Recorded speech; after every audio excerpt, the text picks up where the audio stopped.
Hey folks, it's me. It's Friday, November the 12th. Honestly, I almost decided not to do this video today. And the way it's going, I still may not do this video today.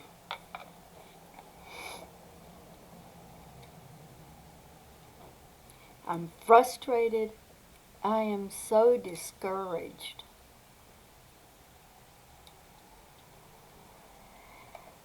But I also realize there's some information I need to give y'all, so I'm going to do that. Um,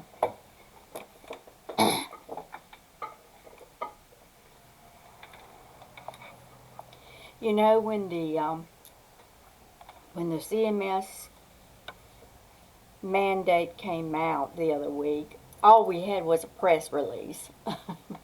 And when most of us were reading that press release, we were going, well, what does it really say? And we thought we had figured out what it said, but as it turns out, we figured it out wrong. So I have to correct some things that we thought was in place. And this is a result of a webinar yesterday. The National Association of Community Health Centers has a legal firm with whom they've worked for years and years and is very, very knowledgeable about FQHCs. You know, we're kind of a horse of a different color. We're not a private practice. We're not a government agency. We're all private nonprofits. And there's a lot of intricacies involved in what it means to be a federally qualified, say a health center. This law firm, we call them Felsman, Tucker, Lifer, Felsman, FTLF, always have to think about that, did a webinar. I'm actually going to share with you the slides from that webinar. Complete transparency.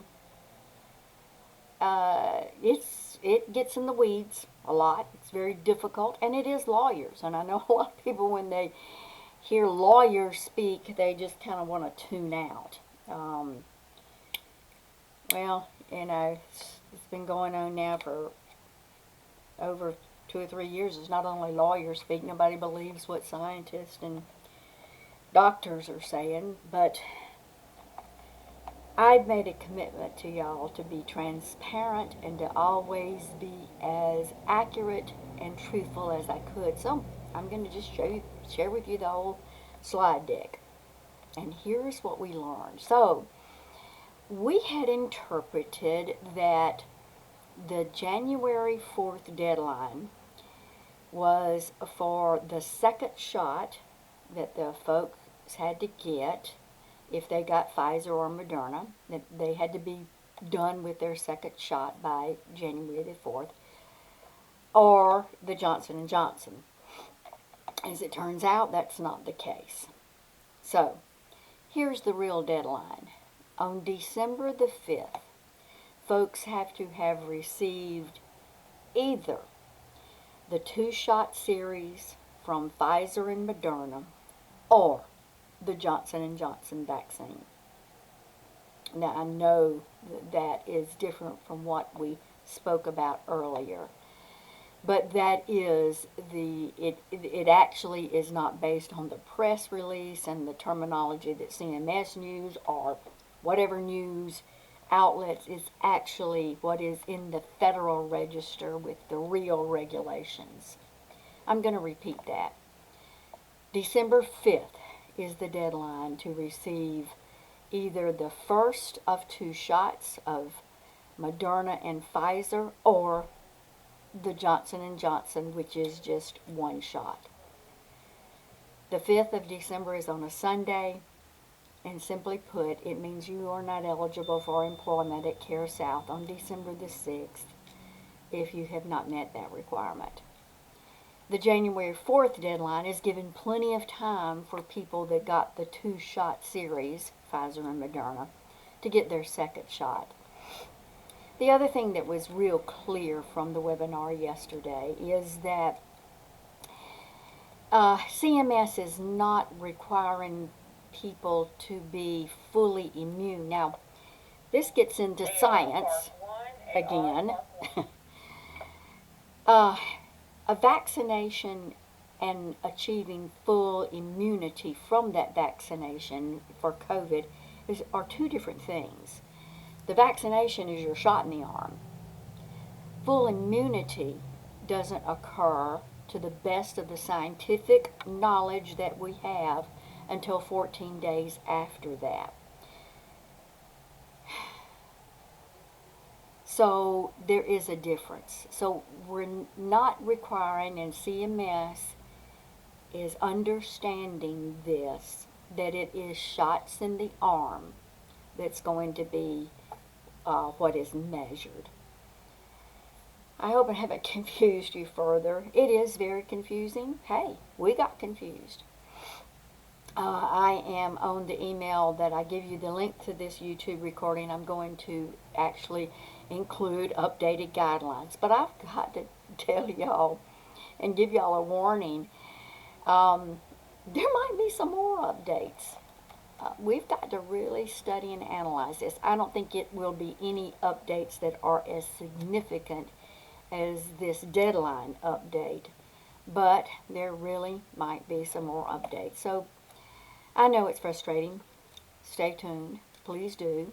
You know, we're doing the best we can here, and it's just what we've got to deal with.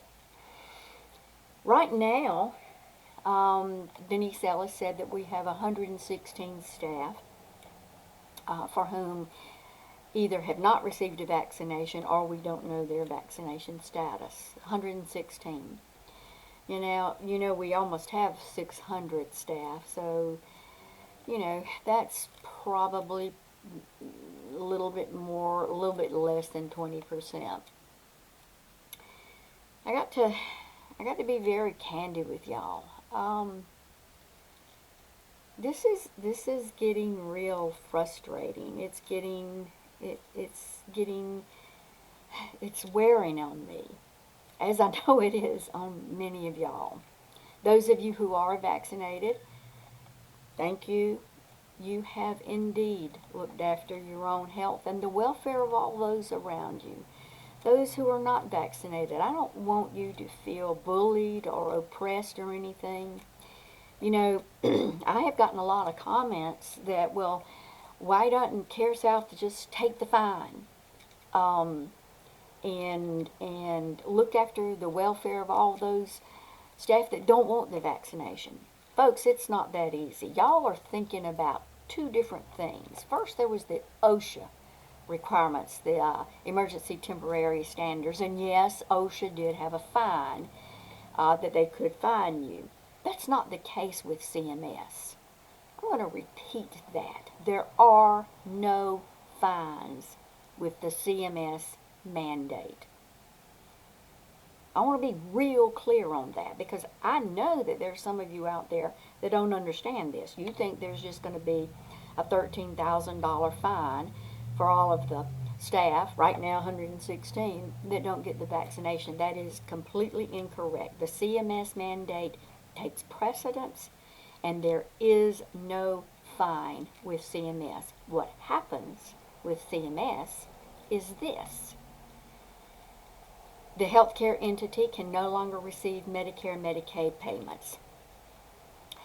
Now, we are a federally qualified health center. We receive a grant from the feds, HRSA, every year, hopefully. It's not quite $9 million. We have another $20, $30 million coming in from our pharmacy. We have just about that same amount coming in from Medicare and Medicaid. All of that would go away. We would not get the federal grant at all, because it is a grant requirement that we participate. All FQHCs participate in the Medicare and Medicaid program. So we would no longer be an FQHC. If that were the case, we would no longer have the 340B pharmacy, because you can't be a 340B pharmacy and offer prescriptions at a very reduced rate to patients unless you are an FQHC. So we would no longer do that. We would no longer have the Medicare and Medicaid revenue. And frankly, we would close. Pure and simple. Let me make that really clear. We would, all of us, me included, would no longer have jobs. We would have to sell the buildings. There would be a federal interest in the buildings. Who would buy them? I don't know. Probably McLeod or Carolina Pines or some other big medical group. We would have to sell the buildings. We would have to go through all of that process. All the folks out there that have received loan repayments, you'd have to go find someplace else. It is a big deal. It is not as simple as taking a few fines. I want to really, really let y'all understand this, because there are some of you out there that don't understand this. There are some of you out there that feel like our rights are being, that we're not considering your own right. Well, you know, when seatbelt laws came into place, I was kind of grumpy about that. I felt it was my right to ride down the road without a seatbelt. I felt it was my right not to have to go through a driving test. Why did I have to do that? I was 16 years old. Didn't they understand that I could drive well enough? Y'all, we live every day in a situation where our own rights do not trump the rights of the good of the public as a whole. We live that every single day in so many ways. This is the same case, the exact same kind of case. I know that there are a lot of you out there, out of the 116, that will get vaccinated. You will get vaccinated. But you're very, very, very unhappy about it, even angry about it. I'm so sorry for that. I really, really am. I don't like having employees that work at CareSouth that are not 100% committed to the mission of CareSouth, which is to improve and enhance the health and well-being for everyone. And this COVID is a serious health disaster. Y'all know people who have died. If you don't, go over there to Sweet Bee in Hartsville and listen to the heartbreaking stories that they have of folks that come in for the infusion. And if you think the infusion is an alternative to getting the vaccine, infusion only lasts 90 days. It doesn't last that long. I am very, very frustrated. I don't know what else to do. You know, I know a lot of you are probably thinking, that's easy for you to say, Ann. You're sitting there, you got a big office, you got a good job. Oh, so CARE South Carolina closes. You'll land on your feet, and besides that, probably could retire anyway. Number one, I can't retire anyway. I didn't do a very good job of planning for retirement. CARE South doesn't have a retirement program. When I tell the board of directors that I will, health permitting, probably have to work until I die, I'm serious about that. Number two, I've been here 41 years, but it didn't start out that way. Folks, I have been in a situation, I had to receive Medicaid. It wasn't called Medicaid in the state that I was in. It was actually called Medi-Cal. They didn't have food stamps, they actually had commodities. I had to live that way until I managed to get on my feet for a long time. It always hasn't been this way for me. So I understand. I try to. Because in many cases I've been there. That was one of the reasons why early this year I made the decision that we could not have employees at CareSouth that were below the living wage benchmark in our communities. We could not have that. And I understood at the same time we couldn't just give those employees a raise without addressing in parity everybody else.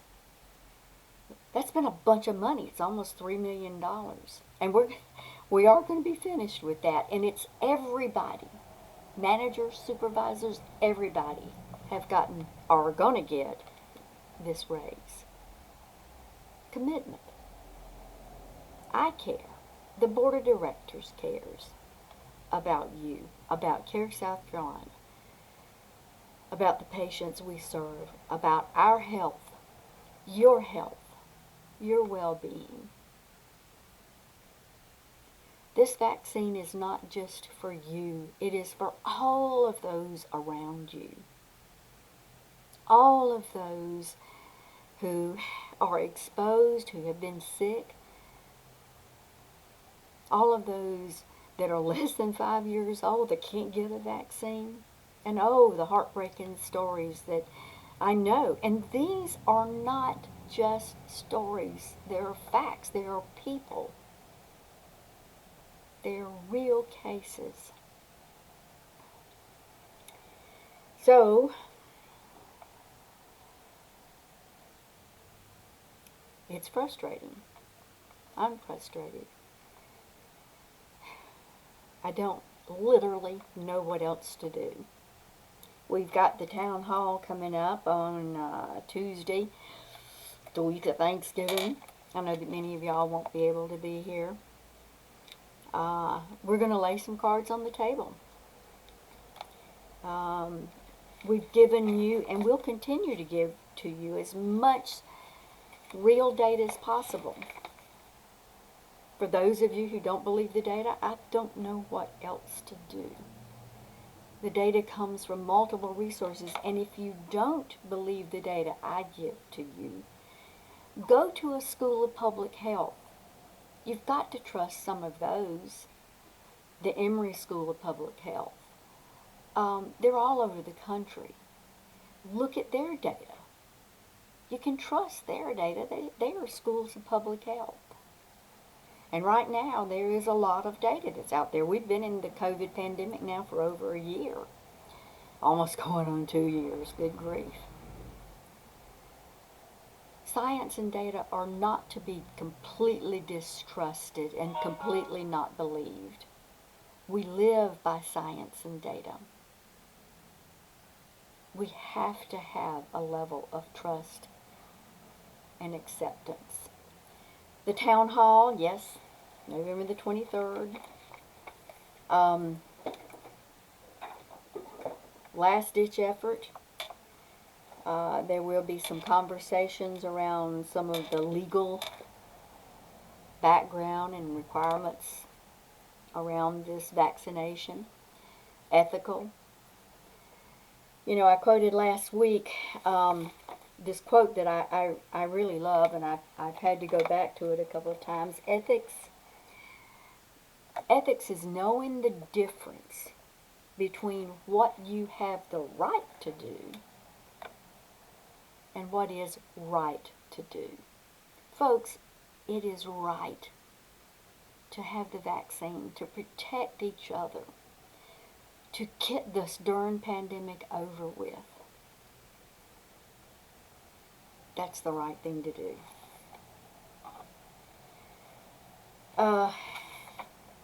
We made our goal, 30,170 vaccinations at the end of last week. I wanted to celebrate something. It's not all bad news. And we have been celebrating, and so many of y'all have received a prize. Denise hasn't received a prize yet, but that's okay. Neither have I. But we've given away some great prizes, and it has been fun. And that's quite a celebration. And boosters have really been flying out the door. Lots of people want those boosters because they understand the initial vaccine didn't last forever. It's got about a 6 month uh, efficacy, or it's effective for about 6 months. The town hall on the 23rd is also going to talk about some of the morality issues, the religious underpinnings, what religion says about vaccination. You know, there's not a single major denomination across the world that does not recommend vaccination, including the Catholics. Um, and then there is going to be an update, data from Dr. Kelly. We're seeing some things that are the long-term complications of COVID. It's kind of scary. I don't want COVID. I don't even want a mild case. I don't know what would happen if I had a mild case 6 months down the road. So anyway, that's coming up. Join us if you can. We think this will be very informative and hope that it'll answer some questions. So that's it, folks. That's about the best I can say, the best I can do. Take care of yourselves.